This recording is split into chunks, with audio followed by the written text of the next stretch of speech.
Bismillahirrahmanirrahim. Assalamu alaikum, dear students. This is Imran Sir from FEI. This class 10th history, chapter number 2, nationalism in India. This is lecture number first of this chapter. Let's start today's first topic. तो हमारा आज का पहला topic है introduction. अगर हम बात करें यूरोप में, इससे पहले हमने एक चैप्टर में नेशनलिज्म के बारे में पढ़ा था और उसमें हमने बात की थी कि यूरोप में नेशन स्टेट्स बनाना चाहते थे लोग, जिसके लिए उनके अंदर नेशनलिज्म का जज्बा बढ़ा और उस तरह से उन्होंने मोनार्चिकल गवर्नमेंट्स के खिलाफ आवाज़ उठाई और कुछ जगहों पे, कुछ कंट्रीज में मोनार्चिस ने ही ये जिम्मेदारी अपने कंधों पे ले ली और उन्होंने नेशन स्टेट्स बनाई। लेकिन इंडिया में सिचुएशन थोड़ी डिफरेंट थी। इंडिया जो कि एक कॉलोनी थी ब्रिटिशर्स के अंडर में, और हर तबके के लोग किसी न किसी तरह से सप्रेस हो रहे थे कॉलोनियल पीरियड के अंडर में। अगर हम बात करें, जो ट्राइबल पीपल थे, जो जंगलों में रहते थे, तो वहाँ पे फॉरेस्ट लॉज बनाए गए, तो वो वहाँ उसकी उस तरफ से हम कह सकते हैं सप्रेस हुए। इसी तरह से जो फार्मर्स वगैरह थे, उनको काफ़ी ज़्यादा रेवेन्यू वगैरह देना पड़ता था। इसके अलावा जो हम कह सकते हैं इंग्लैंड के अलग-अलग शहरों जैसे मैनचेस्टर वगैरह से जो इंडस्ट्रियल गुड्स इंडिया में आती थी, उसकी वजह से जो हम कह सकते हैं इंडियन क्राफ्ट्सपर्सन वगैरह जो थे, वो सप्रेस हो रहे थे। तो इस तरह से हमें देखा कि सोसाइटी के हर तबके को किसी न किसी तरह से नुकसान पहुँच रहा था ब्रिटिशर्स के द्वारा।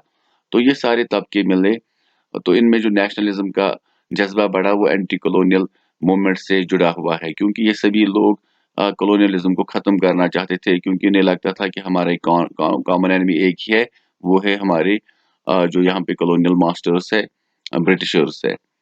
उसके बाद इन सभी तबकों को मिलाने का काम महात्मा गांधी ने किया, जो कि इंडियन नेशनल कांग्रेस के साथ जुड़े, और ये सभी हम कह सकते हैं जो सभी तबके थे, इस तरह से हम कह सकते हैं कि ये स्प्रेड जो है, ये मूवमेंट अलग-अलग इलाकों में फैला, जिसकी वजह से अलग-अलग सोशल ग्रुप्स ने इस मूवमेंट को जॉइन किया और एक बहुत बड़ा मूवमेंट उसके बाद लॉन्च हुआ। यहाँ पे अब हम जो टॉपिक पढ़ने वाले हैं, फर्स्ट वर्ल्ड वार, खिलाफत एंड नॉन कोऑपरेशन। तो ये तीनों टॉपिक्स एक दूसरे से इंटरलिंक्ड है।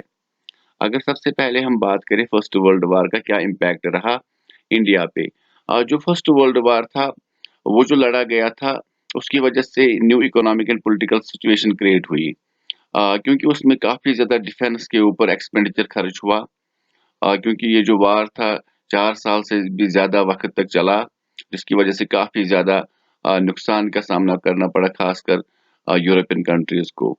तो इसकी वजह से जो ब्रिटिशर्स थे, उन्होंने इंडिया में जो कस्टम ड्यूटीज़ थी, उनको इंक्रीज़ किया। इनकम टैक्स को पहली बार इंट्रोड्यूस किया गया उसी दौरान, वार के दौरान ही, और इसके अलावा जो प्राइसेज़ थे गुड्स के, वो डबल हो गए, और बहुत सारी जगहों पे जो फोर्स्ड रिक्रूटमेंट किया गया विलेजेस में, ज़बरदस्ती यहाँ के लोगों को आर्मी में रिक्रूट किया गया, भर्ती किया गया। इसके अलावा बहुत सारी जगहों पे क्रॉप्स फेल हुए, जो कि हम कह सकते हैं अलग-अलग वजूहात की वजह से हुए। उसके बाद एक बीमारी फैली, इन्फ्लुएंजा एपिडेमिक, जिसकी वजह से कहा जाता है कि तकरीबन 9 मिलियन लोग मतलब हम कह सकते हैं मर गए। तो ये सभी जो चीज़ें फर्स्ट वर्ल्ड वार के दौरान हुई, और उसके बाद भी लोगों को लगने लगा था कि शायद फर्स्ट वर्ल्ड वार ख़त्म होने के बाद प्रॉब्लम्स सॉर्ट आउट होगी, सॉल्व होंगी, लेकिन उसके बाद भी प्रॉब्लम्स बढ़ती ही चली गई। प्राइसेस ऑफ फूड ग्रेन्स वगैरह डाउन हो गए, और यहाँ पे हम देखते हैं कि इसकी वजह से भी जो लोगों के अंदर ब्रिटिशर्स के खिलाफ नफ़रत थी, वो और ज़्यादा बढ़ने लगी, जिससे कि नेशनलिस्ट मूवमेंट को बढ़ावा मिला। इसके बाद द आइडिया ऑफ सत्याग्रह, अगर हम बात करें, ये सत्याग्रह मूवमेंट, इसके ये 2 वर्ड से निकला है। सत्या मीन्स ट्रुथ एंड ग्रह मीन्स पाथ, सच्चाई का रास्ता जिसे हम कह सकते हैं। ये मूवमेंट जो है, या ये जो सत्याग्रह का रास्ता है, ये महात्मा गांधी ने कहा था चुनने के लिए। अगर महात्मा गांधी की बात करें, उनका पूरा नाम था मोहनदास करमचंद गांधी। उनके फादर का नाम था करमचंद गांधी, उनकी माँ का नाम था पुतलीबाई। अगर हम बात करें 1869 में पोरबंदर, गुजरात में इनका जन्म हुआ था गांधी जी का, और 12 साल की उम्र में इनकी शादी हुई कस्तूरबा गांधी के साथ। और उसके बाद ये जो अर्ली एजुकेशन हासिल करने के बाद ये बैरिस्टर की डिग्री हासिल करने के लिए लंदन चले गए। वहाँ पे इनर टेम्पल कॉलेज में इन्होंने एजुकेशन हासिल की। उसके बाद ये वापस आए। 2 साल तक पढ़ाई, हम कह सकते हैं जो ये बार एसोसिएशन में काम करना चाहते थे, तो यहाँ पे उनका करियर उतना सक्सेसफुल नहीं रहा। उसके बाद ये साउथ अफ्रीका चले गए। तो साउथ अफ्रीका में हम बात करेंगे तकरीबन 21 सालों तक ये वहाँ पे रहे, 21 ईयर्स तक ये वहाँ पे रहे। और वहाँ पे भी जो इंडियंस वगैरह थे जो स्ट्रगल कर रहे थे वहाँ पे, जिनको इंडेंचर्ड लेबर सिस्टम के अंडर में वहाँ पे लिया गया था, तो उनको भी एक जगह से दूसरी जगह मूव करने की इजाज़त नहीं थी। और अगर वहाँ पे कोई कंटिन्यू रहना चाहता था तो उसको भी कहा जाता था कि आपको इंडेंचर्ड लेबर सिस्टम में और 2 साल देने हैं। तो उनके लिए इन्होंने वहाँ पे सत्याग्रह मूवमेंट किया जो कि पूरी तरह से नॉन वायलेंट था। गांधी जी का मानना था कि अगर हमारी डिमांड सही है, हम सच्चाई पे है, तो हमें हथियार उठाने की ज़रूरत नहीं है। हम नॉन वायलेंट प्रोटेस्ट वगैरह कर सकते हैं। और जब साउथ अफ्रीका में इन्हें लगा कि हमने जीत हासिल की है, उसके बाद जनवरी 1915 में ये इंडिया पहुँचे। तो इंडिया में भी ये ब्रिटिशर्स के खिलाफ एक मूवमेंट लॉन्च करना चाहते थे नेशनल लेवल पे। लेकिन उसके लिए इसको हम कह सकते हैं लोगों की पहचान वगैरह की ज़रूरत थी। लोग इसको मानने चाहिए थे ताकि लोग इसके बात को माने और उसके बाद इसके पीछे-पीछे उस मूवमेंट पे शुरू हो जाए। अगर हम बात करें, पहले-पहले गांधी जी ने कुछ लोकल मूवमेंट से शुरुआत की। 1917 में चंपारण डिस्ट्रिक्ट जो बिहार का है, वहाँ पे पीसेंट स्ट्रगल कर रहे थे ऑपरेसिव प्लांटेशंस के अंडर में। जो प्लांटेशन ओनर्स थे, जिनमें से मैक्सिमम ब्रिटिशर्स थे, उन्होंने वहाँ पे प्लांटेशंस बनाई थी जो पीसेंट्स को अपनी मर्जी की क्रॉप्स नहीं उगाने देते थे। और दूसरा, पीसेंट्स को बहुत कम पैसे देते थे। तो उसकी वजह से राजकुमार शुक्ला, एक बिहार चंपारण से एक आदमी गांधी जी के पास आया ताकि वो उनकी मदद करे। तो गांधी जी ने वहाँ पे एक कमेटी बिठाई जिसके बाद वहाँ पे जो कल्प्रिट्स है वो प्लांटेशन ओनर्स को पाया गया। और उसके बाद चंपारण में जो पीजेंट्स थे उनकी स्ट्रगल खत्म हुई। उसके बाद उसी साल खेड़ा डिस्ट्रिक्ट जो गुजरात का था, वहाँ पे क्रॉप्स फेल हुए थे, तो वहाँ के लोग चाहते थे कि उनका रेवेन्यू माफ हो या उनका रेवेन्यू कम किया जाए। तो उसके बाद गांधी जी ने वहाँ पे भी उन लोगों की मदद की और उसके बाद वहाँ पे रिलैक्सेशन दी गई। तो 1918 में महात्मा गांधी ने जो अहमदाबाद मिल वर्कर्स थे, जो वर्कर्स वहाँ की इंडस्ट्री में काम कर रहे थे, क्योंकि उनकी वेजेस या तनख्वाह जो थी वो बहुत कम थी। उसके बाद वो इंडस्ट्रियलिस्ट्स के खिलाफ वहाँ पे हड़ताल करना चाहते थे। तो गांधी जी ने वहाँ पे भी फास्ट अनटू डेथ का फैसला किया। और उसके बाद वहाँ के मिल वर्कर्स जो थे उन्होंने 35% वेजेस जो मजदूरों के हैं वो बढ़ा दिए। लेकिन अभी भी गांधी जी जो थे वो चाहते थे कि मैं नेशन वाइड स्ट्रगल में पार्टिसिपेट करूं। उसके बाद उनके पास एक, हम कह सकते हैं, एक सिचुएशन आई जिसके तहत उन्होंने नेशन वाइड स्ट्रगल लॉन्च करने की कोशिश की। तो आइए पढ़ते हैं वो टॉपिक भी। रॉवलट एक्ट। तो रॉवलट एक्ट वो एक्ट था, अगर हम बात करें, जो लेजिस्लेटिव काउंसिल था, जिसमें इंपीरियल हाउस में हम कह सकते हैं जो कि ब्रिटिश मेंबर्स उसमें थे, उन्होंने हरीडली एक पास लॉ किया जिसको रॉवलट एक्ट ऑफ 1919 बोलते हैं, जिसके तहत कोई भी इंसान अगर ब्रिटिशर्स के खिलाफ कोई भी पॉलिटिकल मूवमेंट वगैरह लॉन्च करता है तो उसको गिरफ्तार किया जाता और 2 साल तक उसको जमानत नहीं मिलती। तो ये इंडियंस ने पाया कि एक ब्लैक एक्ट है, इसको पास नहीं होना चाहिए था। और जो इंडियन मेंबर्स लेजिस्लेटिव काउंसिल में थे उनको पता भी नहीं था इस लॉ के बारे में। उसके बाद गांधी जी ने 6 ऑफ अप्रैल को जो हम कह सकते हैं प्रोटेस्ट की कॉल दी। उसके बाद 1919 में लोगों ने, मतलब हम कह सकते हैं महात्मा गांधी ने लोगों से कहा कि हमें एक सत्याग्रह मूवमेंट लॉन्च करना है। तो इस तरह से जो लोग थे वो काफ़ी जागरूक हुए कि ये जो ब्लैक लॉ है इसके खिलाफ हमें जाना चाहिए। तो लोगों ने, जो लोकल लीडर्स वगैरह थे, हम कह सकते हैं, उन्होंने इसमें पार्टिसिपेट किया, जिसके तहत रैलीज वगैरह ऑर्गेनाइज की गई, रेलवेज ने स्ट्राइक की, शॉप्स वगैरह क्लोज किए गए। और उसके बाद गवर्नमेंट की रिएक्शन जो थी वो, गवर्नमेंट जो थी वो समझती थी कि अगर ये प्रोटेस्ट्स वगैरह इसी तरह से चले तो हमारे यहाँ जो कम्युनिकेशन है, ट्रांसपोर्टेशन है, उसमें काफ़ी ज़्यादा डिस्ट्रप्शन हो सकती है। तो उन्होंने लोकल लीडर्स को गिरफ्तार करना शुरू किया, खासकर अमृतसर में। तो गांधी जी को भी दिल्ली में एंटर होने से रोका गया। उसके बाद जो मॉब अटैक्स वगैरह थे, हम कह सकते हैं लोगों पर जो गवर्नमेंट फोर्सेस ने उन्होंने लाठीचार्ज वगैरह करना शुरू किया। उसके बाद हम कह सकते हैं कि ये मूवमेंट जो है धीरे-धीरे सबसे ज़्यादा अमृतसर के पास चलने लगा, क्योंकि वहाँ पे जो सैफुद्दीन किचलू वगैरह उनके लीडर्स थे, उनको गिरफ्तार किया गया था। उसके बाद एक ट्रेजेडी हुई जिसको जलियांवाला बाग मैसेकर कहते हैं। तो ये जलियांवाला बाग हम कह सकते हैं कि ब्राउलट एक्ट जब चल रहा था, उसके बाद बहुत सारे लीडर्स अमृतसर में गिरफ्तार किए गए थे, तो जलियांवाला बाग भी अमृतसर में ही है। तो वहाँ पे पीसफुल प्रोटेस्ट पे गोलियाँ वगैरह चलाई गई थी, जिसके बाद लोगों और पुलिस के दरमियान काफ़ी ज़्यादा हम कह सकते हैं मुठभेड़ हुई थी। उसके बाद गवर्नमेंट फोर्सेस ने वहाँ पे मार्शल लॉ इम्पोज़ किया था। जिसके तहत हम कह सकते हैं 2 या 4 लोग एक साथ वहाँ पे किसी भी जगह पे जमा नहीं हो सकते हैं। लेकिन गाँव में जो लोग थे उनको पता नहीं था इस मार्शल लॉ के बारे में। तो उस दौरान बैसाखी का त्योहार भी चल रहा था और कुछ लोग प्रोटेस्ट करने के लिए भी जलियांवाला बाग में जमा थे। तो वहाँ पे जनरल डायर जो थे, वो अपनी आर्मी के साथ आए और उन्होंने हम कह सकते हैं जलियांवाला बाग के सारे एंट्रेंसेस को बंद किया और उनके पास तकरीबन 1600 के आस-पास बुलेट्स थी।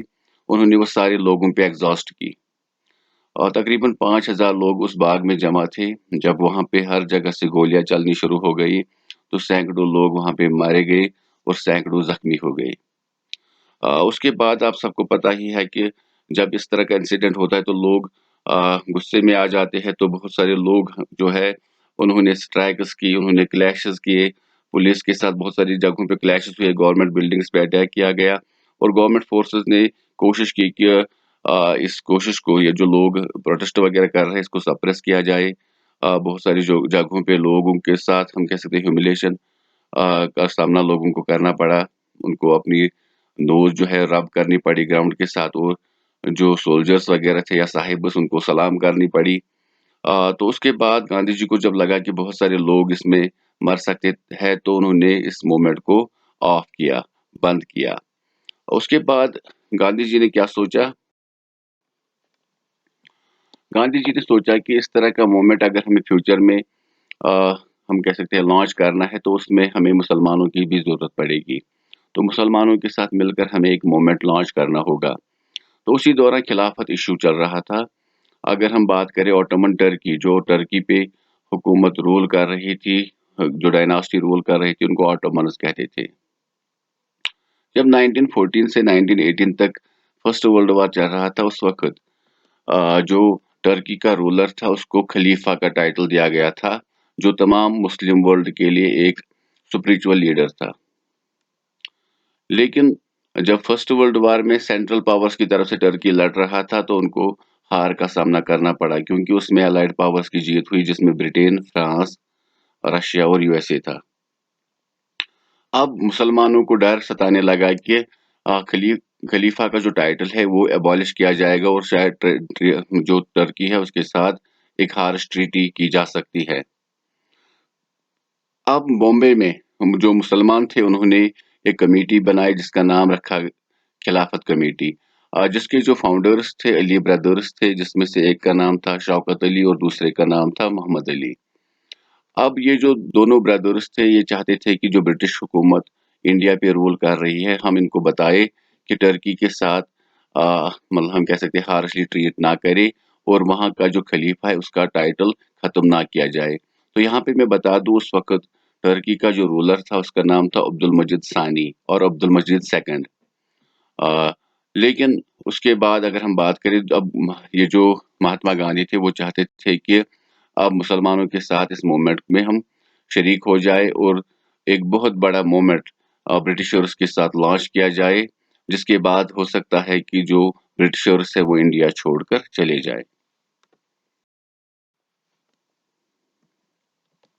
उसके बाद अगर हम बात करें शौकत अली और मोहम्मद अली जो है वो 1920 में तकरीबन हर गांव हर इलाके में उन्होंने जाने की कोशिश की ताकि वो लोगों को समझाए कि जो नॉन वायलेंट मूवमेंट है या हम कह सकते हैं सत्याग्रह मूवमेंट है हमें किस तरह से लॉन्च करना है। उन्होंने लोगों को बताया कि जो ये मूवमेंट है, हमें इसमें बायकॉट ऑफ फॉरेन गुड्स करना है, हमें फॉरेन गुड्स को एक्सेप्ट नहीं करना है, उनको नहीं खरीदना है। इसके अलावा जो इंस्टीट्यूशंस ब्रिटिशर्स ने बनाई है, उनको लीव करना है। अगर हम वहाँ पे जॉब कर रहे हैं, ब्रिटिश इंस्टीट्यूशंस में, हमें वो जॉब छोड़नी पड़ेगी। आगे अगर हमें ब्रिटिशर्स ने कोई टाइटल दिया है, हमें वो टाइटल भी छोड़ना पड़ेगा, वापस देना पड़ेगा। तो इस दौरान अगर मैं 2 टाइटल्स की बात करूँ, जो रविंद्रनाथ टैगोर थे, उनको सर का टाइटल दिया गया था, उन्होंने वापस दिया। इसी तरह से गांधी जी जब बोर वार चल रहे थे साउथ अफ्रीका में, तो वहाँ पे उन्होंने जो स्ट्रेच एम्बुलेंसेस थे, उनमें उन्होंने स्ट्रेचर्स या जो हम कह सकते हैं उनको अप्लाई किया था, जिसके तहत वो बीमारों की मदद करते थे। उसके लिए केसरी हिंद का टाइटल दिया गया था गांधी जी को, तो उन्होंने वो टाइटल वापस किया। अब non cooperation movement officially launch हुआ 1921 जनवरी में।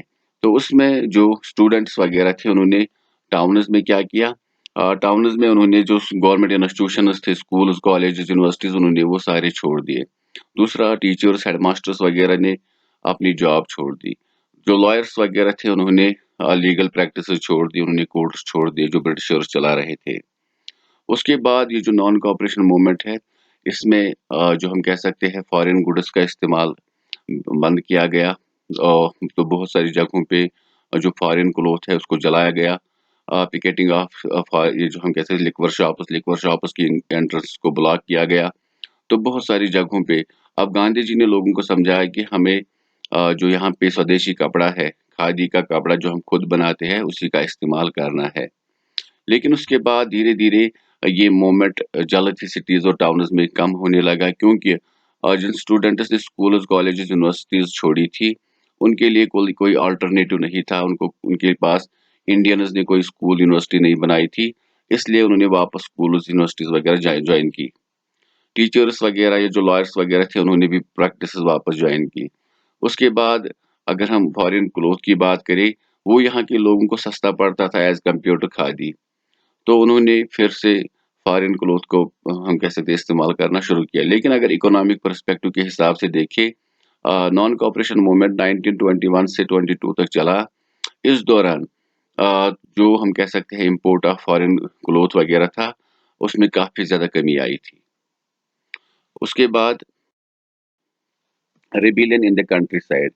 तो 1920 समर में जो जवाहरलाल नेहरू थे, वो अवध, हम कह सकते हैं यूपी का जो एक बहुत बड़ा इलाका है, जिसमें कानपुर, लखनऊ, इलाहाबाद वगैरह आते हैं, उसको अवध बोलते थे, उस इलाके को। तो वहाँ पे बाबा रामदेव एक सन्यासी थे, जिन्होंने as an indentured labour Fiji में काम किया था। इंडेंचर्ड लेबर सिस्टम क्या था? ब्रिटिशर्स यहाँ के गरीब लोगों को कॉन्ट्रैक्ट पर कहते थे कि हमारे साथ कॉन्ट्रैक्ट कीजिए, 5 साल तक आपको दूसरी जगह पे आना है काम करने के लिए, उसके बाद 5 साल बाद हम आपको वापस छोड़ देंगे। क्योंकि ब्रिटिशर्स ने दुनिया भर में कॉलोनीज़ बनाई थी। वो उनको कभी-कभी लगता था कि हमें जो लेबर्स की ज़रूरत पड़ती है, तो हम लेबर्स कहाँ से लाएँगे? तो उन्होंने इंडिया में देखा कि कौन से गरीब लोग हैं, तो उनके साथ वो कॉन्ट्रैक्ट किया।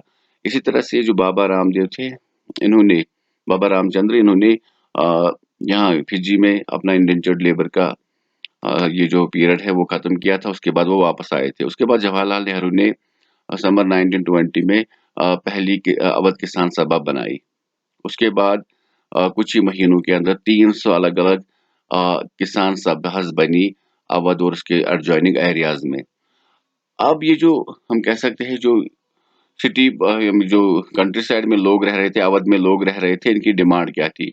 इनकी डिमांड ये थी कि जो लोकल ताल्लुकदार्स है या जो लैंडलॉर्ड्स है, जिनके पास बड़ी-बड़ी ज़मीनें हैं, इनके साथ हम बायकॉट करें, सोशल बायकॉट करें, नाई-धोबी बंद करें। इनको जो ये नाई, हजाम वगैरह बेचते थे या हम कह सकते हैं वॉशरमैन बेचते थे, हम वहाँ पे उनके पास वो नहीं भेजेंगे। दूसरा, बेगर सिस्टम को एबॉलिश किया जाए। बेगर सिस्टम क्या था? जो अवध में छोटे-छोटे पीज़ेंट्स थे, जिनके पास हम कह सकते हैं लैंड अपनी नहीं होती थी, तो वो बड़े-बड़े लैंडलॉर्ड्स के यहाँ पे रेंट पे लैंड लेते थे और उसके बाद उनको वो रेंट देते थे। लेकिन इन्हें इन्हें क्या लगा, इन्हें लगा कि जो बड़े-बड़े लैंडलॉर्ड्स हैं, ये इनका गलत इस्तेमाल करते हैं। ये इन पीज़ेंट्स से रोड्स बनवाते हैं, अपने खेतों में काम करवाते हैं और उसकी सैलरी वगैरह नहीं देते हैं, तो उसको बेगर बोलते थे। तो ये उस बेगर को भी एबॉलिश करना चाहते थे। और तीसरा ये चाहते थे कि इनकी रेंट वगैरह जो माफ़ हो, क्योंकि फर्स्ट वर्ल्ड वार के बाद काफ़ी ज़्यादा जो प्राइसेस ऑफ फूड ग्रेन्स थे वो कम हो गए थे। इनके मतलब हम कह सकते हैं जो फूड ग्रेन्स थे उनको कोई खरीदने वाला भी नहीं था। तो इस तरह से ऑपरेसिव लैंडलॉर्ड्स के खिलाफ इन्होंने जो ये मूवमेंट किया था कि reduction in revenue, abolition of beggar and social boycott of oppressors. उसके बाद हम कह सकते हैं कि कुछ जगहों पे इन्होंने वायलेंट प्रोटेस्ट्स वगैरह किए, इन्होंने ताल्लुकदार्स एंड लैंडलॉर्ड्स के घरों पे अटैक किया और उनकी ज़मीन को आपस में डिस्ट्रीब्यूट किया, जिसमें इन्होंने गांधी जी का नाम भी इन्वॉल्व किया कि हमें गांधी जी ने बोला है ऐसा करने को। उसके बाद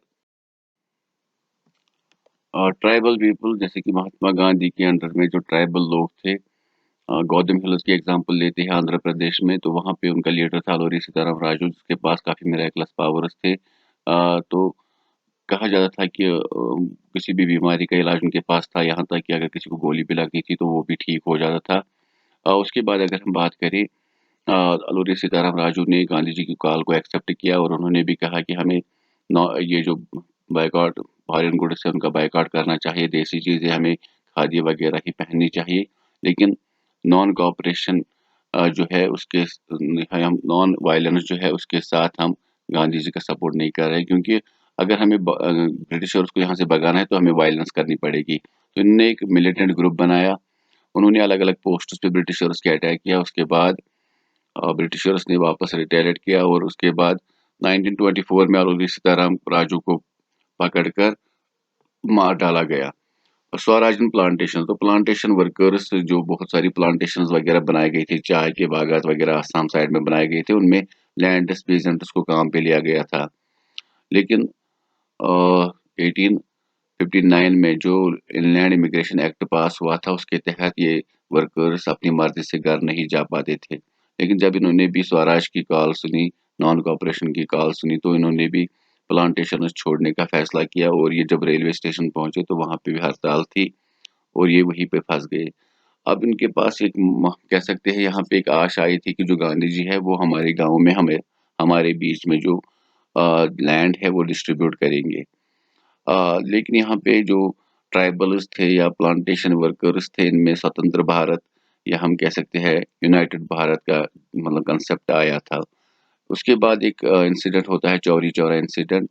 चौरी चौरा इंसिडेंट गोरखपुर के पास एक जगह है जहाँ पे पुरअमन जलसा चल रहा था, तो वहाँ पे उस पे पुलिस वालों ने गोलियां चलाई और लाठीचार्ज किया, जिस पर लोग गुस्से में आए और उन्होंने पुलिस थाने को चारों तरफ से घेर लिया, उसको लॉक किया और उसके बाद उसको आग लगा दी, जिसमें 22 पुलिस वाले जलकर मर गए। उसके बाद गांधी जी ने जब इसके बारे में सुना तो उन्हें लगा कि ये जो नॉन कोऑपरेशन मूवमेंट है बहुत सारी जगहों पे वायलेंट हो चुकी है, तो अब अगर ब्रिटिशर्स वापस रिटेलिएट करेंगे तो बहुत सारे लोगों की जान जा सकती है, तो उन्होंने इस मूवमेंट को कॉल्ड ऑफ किया। तो अगर यहाँ पे मैं कुछ चीज़ें बता दूँ, गांधी जी ने इस मूवमेंट का नॉन कोऑपरेशन मूवमेंट इसलिए नाम रखा था क्योंकि उन्होंने 1909 में एक किताब लिखी थी हिंद स्वराज, जिसमें उन्होंने लिखा था कि अगर ब्रिटिशर्स हम पे रूल कर रहे हैं तो ये हमारी कोऑपरेशन की मदद से कर रहे हैं। अगर हम इनके साथ 1 साल भी नॉन कोऑपरेट करेंगे तो हम इनको हरा सकते हैं और ये इंडिया छोड़कर भाग जाएँगे। इसके अलावा नॉन कोऑपरेशन मूवमेंट जॉइन करते समय जब महात्मा गांधी ने कहा था कि हम मुसलमानों के साथ मिलकर जो हम कह सकते हैं खिलाफत इशू को भी इसके साथ जोड़ेंगे, तो कांग्रेस में इंडियन नेशनल कांग्रेस में बहुत सारे लीडर्स गांधी जी के खिलाफ हो गए थे। लेकिन गांधी जी ने उनको कन्विंस किया था। उसके बाद ये मूवमेंट लॉन्च किया गया था। अब अगर हम बात करें जो इस मूवमेंट के बाद हुआ, जब ये मूवमेंट बंद हो गया नॉन कोऑपरेशन मूवमेंट, तो बहुत सारी जगहों पे जो हम कह सकते हैं इंडियन नेशनल कांग्रेस के लीडर्स थे, उन्होंने कहा कि हमें काउंसिल इलेक्शंस में वापस एंट्री करनी चाहिए, वापस ज्वाइन होना चाहिए, ताकि हम काउंसिल्स के अंदर ही चेंज ला सके। लेकिन जो यंग लीडर्स थे, जवाहरलाल नेहरू, सुभाष चंद्र बोस वगैरह, उन्होंने कहा कि नहीं, हमें और रेडिकल मूवमेंट्स की ज़रूरत है। तो इस तरह के मूवमेंट्स आगे भी करने का इरादा था, लेकिन फ़िलहाल ये मूवमेंट बंद हो गया था। अगर 1920 दिसंबर की बात करें तो वहाँ पे जब नॉन कोऑपरेशन मूवमेंट की बात चल रही थी, तो उस वक़्त maximum countries sorry political parties ने उसमें पार्टिसिपेट नहीं किया था काउंसिल इलेक्शन में, लेकिन मद्रास में एक पार्टी थी, जस्टिस पार्टी, जो नॉन ब्राह्मण्स की थी। उन्होंने इस उम्मीद में काउंसिल इलेक्शन में पार्टिसिपेट किया क्योंकि उन्हें लगा था कि हमेशा ब्राह्मण्स ही उस काउंसिलर्स में चुने जाते हैं, इसलिए हमारे पास एक गोल्डन अपॉर्चुनिटी है। तो अगर हम बात करें यहाँ पे नॉन कोऑपरेशन मूवमेंट खत्म होने के बाद महात्मा गांधी एक्टिव पॉलिटिक्स से 1922 से लेकर 1928 तक बाहर रहे। उन्होंने कहा कि मैं हिंदू मुस्लिम यूनिटी और एंड ऑफ अनटचेबिलिटी पे काम करूंगा। तो इसी के साथ ये टॉपिक यहाँ पे खत्म होता है। इंशाल्लाह अगली वीडियो में बाकी टॉपिक हम लेंगे। तब तक के लिए स्टे सेफ, फी अमान अल्लाह।